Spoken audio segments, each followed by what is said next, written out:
بسم اللہ الرحمن الرحیم۔ امید کرتے ہیں کہ ڈاکٹر صاحب آپ خیریت سے بات کروں کہ اللہ کی جانب سے کہ جیسا کہ ہمارا گزشتہ ہے علماء اس سلسلے کی جو پہلی کڑی میں ہم نے تحمل ہے معروف اسکالر ڈاکٹر ندیم فیروز صاحب کو ان کے ساتھ شامل ہو کے گفتگو حالیہ گفتگویں سوشل میڈیا پر بالکل فکس اور بالعموم ملک بھر میں جاری ہیں، ان کے حوالے سے میں اپنی آراء سے دریافت فرمائیں۔ ڈاکٹر صاحب کیسے ہیں آپ؟ خیریت سے؟ الحمدللہ، آپ کی دعائیں، آپ خیریت سے ہیں؟ ٹھیک ہے جی الحمدللہ خیر خیریت۔ اچھا ڈاکٹر صاحب، ابھی آپ کے سامنے ہی ہیں جو سارے حالات ہیں ملک کے اور پوری دنیا کے، تو اس سلسلے میں جو پہلا اور اہم سوال ہے وہ یہ ہے کہ مساجد کے حوالے سے ایک وہ موقف ہے جو حکومت کا ہے اور کچھ علماء کا ہے، اور ایک وہ موقف ہے جو زیادہ تر علماء کا ہے، اور گزشتہ روز اس کا اعلامیہ بھی کراچی میں جاری ہوا۔ پہلے اس کے حوالے سے آپ اپنی رائے دیں کہ مذہبی نقطہ نظر میں کیا ان حالات میں مساجد کے بجائے گھروں میں بھی نماز ادا کی جا سکتی ہے یا نہیں؟ بسم اللہ الرحمن الرحیم۔ سب سے پہلے تو بہت شکریہ آپ کا کہ ایک بہت ہی اہم موضوع کہ جسے بدقسمتی سے اسلام کی اور اس وبا کی ایک متنازع جنگ کی سی حیثیت دے دی گئی ہے، اس پر آپ نے گفتگو کا موقع دیا۔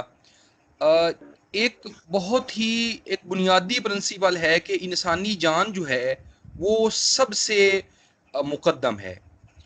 میں ایک مثال سے آپ کو سمجھانا چاہوں گا کہ اسلام نے بہت ساری چیزیں جو ہے وہ حرام قرار دی ہیں۔ مثلا شراب پینا حرام ہے، سور کا گوشت کھانا حرام ہے، کتے کا گوشت کھانا حرام ہے، لیکن ایک اضطراری کیفیت ہے کہ اگر کسی انسان کی جو زندگی ہے وہ موقوف ہو جائے کہ اگر وہ ایک ایسی جگہ پہ ہے، بھوکا ہے، پیاسا ہے، وہ مرنے والا ہے، اب اس کے سامنے ایک ہی آپشن ہے، یا تو وہ شراب پی لے اور زندہ رہے، یا یہ ہے کہ وہ شراب نہ پیے اور مر جائے۔ تو اسلام یہ کہتا ہے کہ وہ اس ٹائم شراب پیے۔ اچھا، کیا اس کے لیے شراب پینا جائز ہے؟ کہا نہیں، جائز نہیں ہے، اس کے لیے شراب پینا واجب بھی ہے۔ تو اسلام نے تو ایک ایسی چیز کہ جو واجب بھی ہے، ایک نجاست بھی ہے، اور حرام بھی ہے، اس کو پینا واجب قرار دے دیا۔ تو میرا بنیادی جو ایک علماء کرام کی کا جو نقطہ نظر کل سامنے آیا، انتہائی ادب کے ساتھ اس سے اختلاف یہ ہے کہ ماہرین فن جو ہے، جو صحت کے ماہرین ہیں، وہ یہ کہہ رہے ہیں کہ اگر لوگ مساجد میں جائیں گے تو ان کو کرونا لگے گا تو اس کے نتیجے میں بہت ساری معاشرے میں اموات ہو سکتی ہیں۔ تو ایسی صورت میں اب جان کا بچانا جو ہے، جان کا جو تحفظ ہے، وہ واجب ہو جاتا ہے۔ اور بہت ساری مثالیں ایسی جو شریعت مقدسہ اسلام میں ہمیں ملتی ہیں کہ تعاون کے بارے میں جو احادیث ہیں، پورا ایک چیپٹر ہے، چاہے وہ شیعہ احادیث ہوں یا اہل سنت کا جو ذخیرہ احادیث ہے، ان میں آپ جائیں تو یہ کیا مطلب ہے اس کا کہ آپ جو ہے جب ایک تعاون کسی شہر میں آ جائے تو اگر اس میں موجود ہیں تو نہ نکلیں، اور اگر باہر ہیں تو اس میں داخل نہ ہوں۔ اس کا کیا مطلب؟ اس کا سیدھا مطلب ہے کہ اسلام یہ بتانا چاہتا ہے کہ اس وقت تک کی جو انسانی سوچ تھی وہ اس نتیجے پر پہنچی تھی کہ اگر کوئی اس شہر میں داخل ہو جائے گا تو وبا کا شکار ہو جائے گا، اگر اس سے باہر آئے گا تو وبا ساتھ لے کر آئے گا۔ تو اسلام نے اس کو اڈاپٹ کیا کہ بھائی تم باہر نہ بالکل۔ آؤ، اگر باہر ہو تو اس کے اندر نہ جاؤ۔ نہیں، آپ اس لیے کہنا ڈاکٹر صاحب، آپ یہ جو یعنی شریعت کا قاعدہ ہے اس کو آپ ریٹریٹ کر رہے ہیں کہ ضروریات تو بھی المعذورات، کہ جی ضرورت کی وجہ سے، اضطرار کی وجہ سے، یعنی کوئی بھی انسان دلی خوشی سے مساجد کو یا مذہبی مقامات کی بندش کا سوچ بھی نہیں سکتا کوئی مسلمان۔ ظاہر ہے یہ جو اضطرار ہے اس کی وجہ سے ہم مجبور ہیں کہ ہم یہ اقدامات اپنی احتیاط کے لیے، اپنے حفظ جان کے لیے ہم لیں۔ جی، اس میں ایک اور اہم بات یہ ہے کہ ہمارے ہاں یہاں کیونکہ ایک 100 سالہ یا 150 سالہ قبضہ رہا ہے بر صغیر پہ انگریز کا، تو اس دور میں جو مذہبی مقامات تھے ان کو علماء کی ایک مطلب یعنی جو ایک موومنٹ رہی انگریز کے خلاف، اس میں مساجد کو وہ تالے لگاتے تھے، مساجد کو بند کیا جاتا تھا، بہت سارے ایسے واقعات ملتے ہیں. تو میرا یہ خیال ہے کہ اب وہ دور نہیں ہے. اب جو علماء کا رد عمل آیا ہے، وہ رد عمل کسی قابض قوت کے خلاف نہیں ہے کہ وہ کسی دشمنی میں بند کر رہے ہیں، بلکہ یہ لوگ جو ہم آج حکمران ہیں، چاہے وہ کسی بھی پارٹی سے تعلق رکھتے ہوں، جو فیصلہ کرنے والے ہیں، جو بیوروکریسی کے لوگ جو ان فیصلوں کا نفاذ کرنے والے ہیں، یہ مسلمان ہیں. ان میں سے اکثریت جو ہے وہ پریکٹیکل مسلمانوں کی ہے، وہ حج کرتے ہیں، وہ زیارات پہ جاتے ہیں. یعنی یہاں پہ وہ جو مساجد میں رش نہ کرنے کا کہہ رہے ہیں، جو مساجد میں جو ہے وہ مساجد کو بند کرنے کی بات کسی نے نہیں کی، بلکہ وہ سمپل یہ کہہ رہے ہیں کہ آپ 4-5 لوگ معین کر لیں، وہی مسجد میں جائیں، وہی سادگی سے نماز پڑھیں، یعنی باقی مسجد لوگ کی جو انتظامیہ ہے وہی جمعہ و جماعت کا انعقاد جی کر جی لے جی جی جی جی. تاکہ یعنی اس فریضہ میں بھی ادا ہو جائے. اور مسجد بند کرنے کی تو سوال ہی پیدا نہیں ہوتا. مسجد بند کرنے کا کسی نے کہا ہی نہیں. بات سمپل سی ہے کہ ایک آدمی اگر وہ خدا نخواستہ وائرس ہے اسے، اور وہ مسجد میں آتا ہے اور 50 لوگوں کو وائرس لگ جاتا ہے، تو یہ بعض فقہا نے کہا ہے کہ اگر کوئی آدمی جسے معلوم ہے کہ اگر میں مسجد میں جاؤں گا تو مجھ سے وائرس دوسروں میں منتقل ہو سکتا ہے، اور یا وہ اسے معلوم نہیں ہے لیکن وہ ضرورت سے زیادہ بد احتیاطی کرتا ہے اور اس کے نتیجے میں وہ وائرس پھیلانے کا باعث بن جاتا ہے، تو کچھ مجتہدین کے بھی فتاوی آئے ہیں کہ اس پر اگر کوئی بندہ مر جاتا ہے تو وہ دیت دینے کا پابند ہے. بالکل. کیوں اچھا، کہ یہ بڑی اہم بات آپ نے ڈاکٹر صاحب بھی کی ہے، کیونکہ شیعہ فقہ کی آپ گہری نظر ہے، آپ نمائندگی بھی کر رہے ہیں. تو آپ نے فقہا کے حوالے سے دیت کی بات کی، تو اس سلسلے میں جو ہمارے تک موقف آیت اللہ سید علی سیستانی جو عراق میں مرج تقلید ہیں، اور ایران میں آیت اللہ سید علی خامنہئی کا جو ہمارے ہاں جو ان کا منہج پہنچا ہے، اس میں اگر آپ میں غلط ہوں گا تو تصحیح کر دیجیے گا. وہ بالکل یہی ہے کہ ان ایام کے اندر جو باجماعت نماز کی ادائیگی ہے وہ بھی گھروں کے اندر عمل میں لائی جائے، اور اسی طرح جو نماز جمعہ کے اجتماعات تھے ایران میں اور عراق میں بشمول نجف و کربلا کے، وہ بھی مؤخر کر دیے گئے ہیں. جی ایسے ہی ہے. جو بین الاقوامی حالات پر نظر رکھتے ہیں، اس وقت جو مذہبی اجتماعات ہیں ان کو ان کے انعقاد سے مذہب ہی منع کر رہا ہے. ہمیں جمعہ پڑھنے کا کس نے کہا؟ ہمیں عید پڑھنے کا کس نے کہا؟ ہمیں جو ہے وہ مجالس کرنے کا، ہمیں جشن کے پروگرام کرنے کا کس نے کہا؟ ہمیں مذہب نے کہا. ہم تو اللہ اور اس کے رسول کا حکم سمجھ کے بجا لاتے ہیں، اور یہ حکم ہمیں اس فن کے جو ماہر ہیں، جو علماء کرام ہیں، جو مجتہدین ہیں، وہ بتاتے ہیں. تو ان کا فتویٰ یہ ہے کہ اس وقت کیونکہ انسانی جان جو ہے وہ سب سے مقدم ہے، تو اس صورت میں آپ جو ہے نمازیں اپنے گھروں میں ادا کریں. جمعہ کے اجتماعات کو انتہائی محدود پیمانے پہ جو حکومتی جو وہ ہدایات ہیں ان کی روشنی میں 5 افراد میں مشتمل کریں.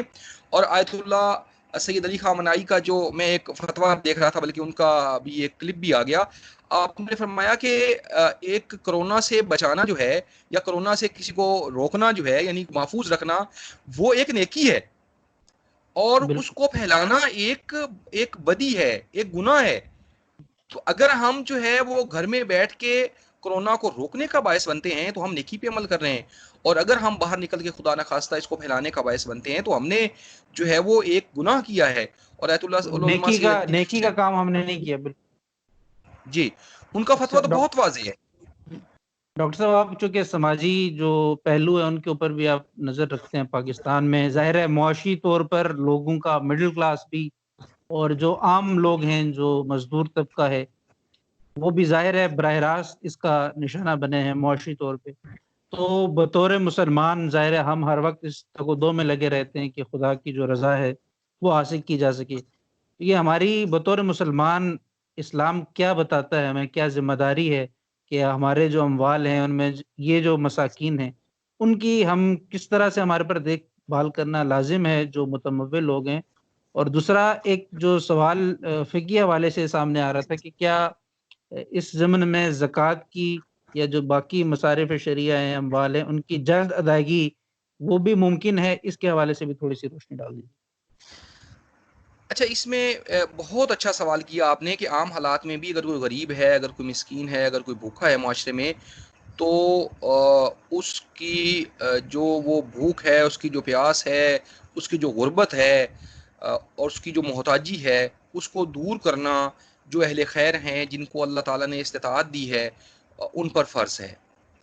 اور اگر انہوں نے زکوٰۃ خمس سب ادا کر دیا ہے اور اس کے باوجود ان کے پاس مال ہے اور معاشرے میں غریب لوگ موجود ہیں تو ان کو پھر بھی اسلام بری و ذمہ قرار نہیں دیتا، بلکہ یہ کہتا ہے کہ نہیں تم جو ہے وہ ان کے تمہارے پھر بھی حقوق ہیں ان کو ادا کرو. اچھا، آپ نے جہاں تک بات کی کہ کیا جو اموال شرعیہ جو فریضہ کے طور پہ خمس کی صورت میں زکوٰۃ کی صورت میں ہوتے ہیں اور ان کی کچھ ڈیٹس ہوتی ہیں تو کیا اس سے پہلے ادا کیا جا سکتا ہے، تو دیکھیے علماء نے اس کا ایک حل یہ بتایا ہے کہ ممکن ہے کہ ایک آدمی کی خمس کی تاریخ جو ہے وہ ابھی جو ہے وہ دور ہو، لیکن مستحقین تو ابھی موجود ہیں معاشرے میں اور ان کو ارجنٹ ضرورت بھی ہے، تو ان کو اگر بنیت قرض جو ہے ان کی ہیلپ کر دی جائے تو اور جب وہ ڈیٹ آئے گی، جب وہ تاریخ آئے گی تو اس قرض کو ہی زکوٰۃ شمار کر دیا جائے یا اس قرض کو ہی جو ہے وہ جو مال امام کا حصہ ہے یا جو اس نے حقوق شرعیہ میں سے جو اس کے ذمے ہے جو کرنا ادا ہے جو ذمہ ہے. وہ کر لیا جائے تو وہ ہو جاتا ہے. ایک تو یہ سلسلہ ہے. دوسرا ایک بہت اہم معاملہ جو میں سمجھتا ہوں کہ آج کل جو ادا کرنے کا وقت آن پہنچا ہے، میں دیکھ رہا تھا گیہوں اور گندم جو ہے وہ جب ان کا دانہ آ جائے تو وہ آپ کے اوپر زکوٰۃ جو ہے اگر وہ تقریباً 850 گرام اگر ہو گیا ہے تو وہ آپ کے اوپر زکوٰۃ جو ہے وہ فرض ہو جاتی ہے. تو ابھی گندم کی کٹائی جو ہے وہ زور و شور سے جاری ہے، تو جیسے ہی ابھی گندم جو ہے وہ گھروں میں آنی شروع ہو چکی ہے تو فوری طور پر، کیونکہ لوگوں کے پاس جو ہے وہ وسائل نہیں ہیں کہ وہ گندم خرید سکیں، وہ آٹا خرید سکیں، وہ اپنی جو کم از کم اگر آٹا ہوگا تو حد اقل وہ اپنی روٹی تو پکا سکیں گے، تو وہ فوری طور پر جیسے ہی گندم ان کے گھر میں پہنچے وہ خود سے مستحقین کو تلاش کریں اور ان تک جو ہے وہ جو حق ہے ان کا وہ پہنچا دیں. بالکل، بڑی آپ نے اچھی اس ضمن میں روشنی ڈالی کہ ایک تو وہ اموال ہیں جو شرعی طور پر دینا واجب ہے، فریضہ ہے، اور اس کے علاوہ بھی ایک بڑی سخت ایک اخلاقی ذمہ داری ہے متمول مسلمان پہ کہ وہ باقی تمام انسانوں کا، چاہے وہ کسی بھی مسلک سے ہیں، کسی بھی مذہب سے ہیں، ان حالات میں ان کا، عمومی حالات میں بھی ان کا خیال رکھیں. اچھا ڈاکٹر صاحب، آگے ہم بڑھتے ہیں تو ایک اور سوال جو بھی خصوصی طور پہ آ رہا ہے رمضان کے حوالے سے کہ رمضان میں مختلف پہلو ہیں. ایک تو یہ ہے کہ پاکستان میں آپ کو پتہ ہے کہ ایک فیسٹیوٹی کا ماحول ہوتا ہے، ایک پورا رمضان، اس میں شب برات، اس میں لیلۃ القدر کی جو راتیں ہیں وہ آتی ہیں، اس میں باقی محافل ہوتے ہیں، تقریبات ہوتی ہیں 21 رمضان کے سلسلے میں، 15 رمضان کے سلسلے میں. ایک تو ظاہر ہے اس کے اندر بھی آپ نے پہلے واضح کر دیا کہ مذہبی طور پر لازم ہے کہ ہم ان میں اجتماع کی شکل اختیار نہ کریں. 2-4 لوگ جہاں بیٹھ کر گفتگو کرنا چاہیں، اکٹھے ہونا چاہیں، کہیں گھر پہ اکٹھے ہو جائیں تو تب بھی ان کو وہ ثواب انشاءاللہ حاصل ہو جائے گا. وہ کسی جشن کا انعقاد کرتے ہیں، کسی اور پروگرام کا کرتے ہیں. دوسرا اس ضمن میں یہ ایک آیت اللہ سستانی کا فتویٰ سامنے آیا ہے جو کورونا کے مریضوں کے حوالے سے، تو پہلے اس کا یہ رنگ دیا گیا کہ انہوں نے کہا کہ جس کو بھی خطرہ ہے وہ شاید روزہ نہ رکھے. تو کورونا کے حوالے سے جو روزہ رکھنا ہے، یہ عام مریض کی صورتحال ہے کیا؟ اس کی ذرا روشنی اس پہ ڈال دیتے ہیں. جی دیکھیے، ابھی تک کی جو اطلاعات ہیں یا ہم تک جو ماہرین کی جو آراء پہنچی ہیں اس میں یہ کھانسی سے ملتی جلتی اور دمہ اور کھانسی جہاں پہ سانس کا مسئلہ ہوتا ہے اس سے ملتی جلتی جو ہے وہ بیماری ہے. اور ابھی جو چند ویڈیوز بھی دیکھ رہا تھا، کچھ تو مریض ایسے ہیں کہ جو بہت شدید ہیں، لیکن نارمل جو مریض جو صحیح ہوئے ہیں، کافی سارے جو انٹرویوز ہیں آپ نے بھی یقیناً دیکھے ہوں گے، ہمارے ناظرین نے بھی دیکھے ہوں گے، اس سے یہ پتہ چلتا ہے کہ یہ کوئی اتنا جو پرسنٹیج ہے وہ 2-4% ہے جو اس سٹیج تک پہنچتے ہیں جہاں مرض کی نوعیت ایسی ہوتی ہے کہ بہت شدید ہو جاتی ہے. اور 47% کا تو آ رہا تھا کہ ان کو پتہ بھی نہیں چلتا کرونا ہوتا ہے اور وہ صحیح ہو جاتے ہیں. جن کو مرض ہو چکا ہے وہ ڈاکٹر کی رائے کے مطابق عمل کریں. اگر ڈاکٹر یہ کہتا ہے کہ اگر آپ روزہ رکھیں گے تو اس سے مرض بڑھ سکتا ہے، جس سے آپ کو ایسا نقصان ہو سکتا ہے کہ جس سے آپ کی جان کو خطرہ ہے یا کوئی اور آپ کو ایسی بیماری کے بڑھنے کا خطرہ ہے، تو پھر روزہ جو ہے وہ ساقط ہو جاتا ہے. شریعت کا یہ حکم ہے کہ ایسی صورت میں روزہ نہ رکھا جائے، روزہ نہ رکھنا فرض ہو جاتا ہے. روزہ نہ اس رکھنا میں بھی فرض ہوتا ہے. دوبارہ وہی بات حفظ جان والی بات آ جاتی ہے اپنی. جی جی جی جی جی حفظ جان والی بات آ جاتی ہے. اور پہلے آپ نے یہ فرمایا تھا کہ جو ایک فیسٹیول کی سی صورتحال پیدا ہوتی ہے، دیکھیے یہ وبا ہے.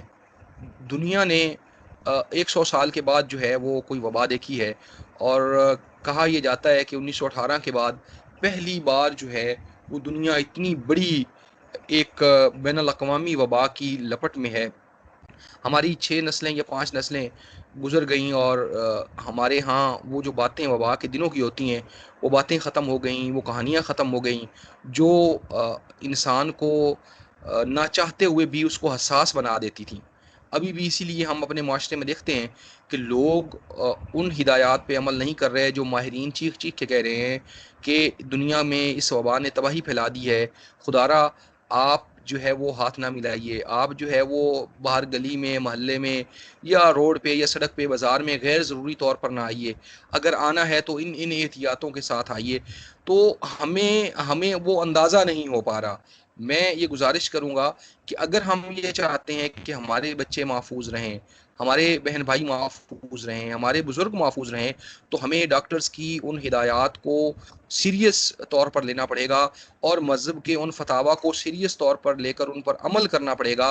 بالکل ایسے ہی جیسے ایک جو مسلمان ہے وہ شراب کو حرام جانتے ہوئے اس کے نزدیک نہیں جاتا، بالکل اسی طرح کرونا کے حوالے سے جو ہدایات ہیں ان کو شرعی درجہ دینا پڑے گا.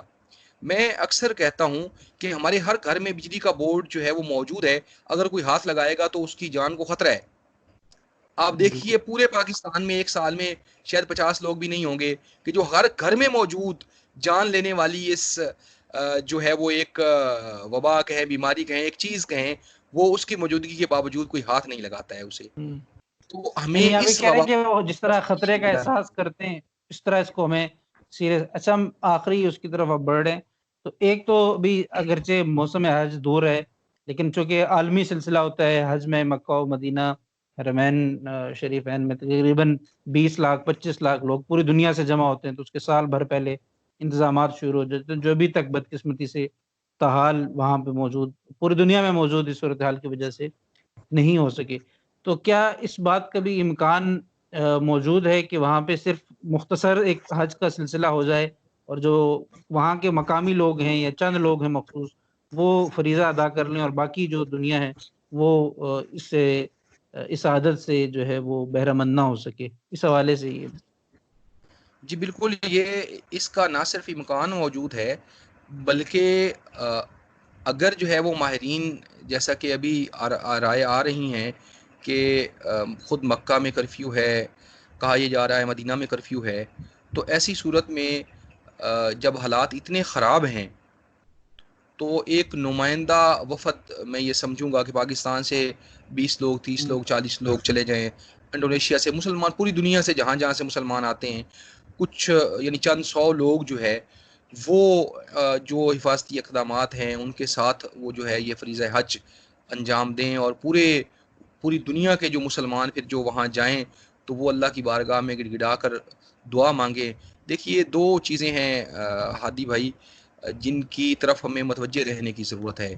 ایک تو جس پر کی طرف بار بار میں نے اشارہ کیا کہ ہمیں ڈاکٹرز کی ہدایات کے مطابق عمل کرنا ہے، جیسا وہ کہیں ویسا کرنا ہے، اور وہ اس کو شریعت کا حکم سمجھ کے کرنا ہے. اور دوسری بات یہ ہے کہ ہمیں توکل بر خدا اور دعاؤں کو بھی اپنی زندگی کا حصہ بنانا ہے. دیکھیے دعا ایک ایسی چیز ہے کہ جو انسان کے اندر امید پیدا کر دیتی ہے، اور توکل ایک ایسی چیز ہے کہ جو ایک میں اکثر کہتا ہوں کہ ایک خدا کو ماننے والے اور ایک خدا کو نہ ماننے والے شخص کے درمیان فرق ایسے مواقع پر ہی ظاہر ہوتا ہے کہ اب ایک شخص جو خدا پر ایمان نہیں رکھتا وہ بہت مایوس ہوگا، اس کی زندگی کی امید جو ہے وہ ختم ہوتی ہوئی نظر آئے گی اسے، کیونکہ ایک ایسی بیماری ہے جس کی ویکسین ہی نہیں ہے، کوئی علاج ہی نہیں ہے. لیکن ایک جو اللہ پہ ایمان رکھنے والا، ایک توکل کرنے والا شخص ہے، وہ کوئی بات نہیں، وہ جو اگر دوا ابھی ڈاکٹر دریافت نہیں کر سکے، اگر ایسی چیز جو شفا مجھے دیتی وہ ابھی دنیا کے کسی ہاسپٹل میں نہیں ہے، تو وہ جو مسبب الاسباب ہے وہ جو خالق الشفا ہے وہ تو مجھے شفا اپنی بارگاہ سے بغیر دوائی کے بھی دے سکتا ہے. تو اس لیے ہمیں دعا کی طرف بھی جانا ہے, توکل کی طرف بھی جانا ہے. اور ایک یہاں پہ میں ناظرین کے لیے بہت اہم نقطہ جو ہمارے معاشرے میں میں کہتا ہوں بہت غلط طور پر استعمال ہو رہا ہے, وہ یہ ہے کہ اللہ پہ توکل کا مطلب علاج کی اور احتیاط کی نفی نہیں ہے. بالکل.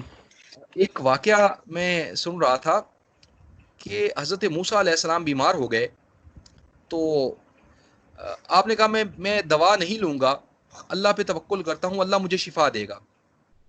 تو کچھ دن گزرے تھے تو اللہ نے حضرت جبرائیل علیہ السلام کو حضرت موسیٰ کی طرف بھیجا اور کہا کہ حضرت جبرائیل نے کہا حضرت موسیٰ سے کہ اللہ فرماتا ہے کہ مجھے اپنی عزت و جلالت کی قسم میں تجھے ایسے کبھی بھی شفا نہیں دوں گا جب تک تم دوا نہیں لوگے. کیوں؟ کیونکہ میں نے ایک نظام بنایا ہے, ایک سسٹم بنایا ہے, اور وہ جو جڑی بوٹیاں ہیں اس میں نے شفا رکھی ہے.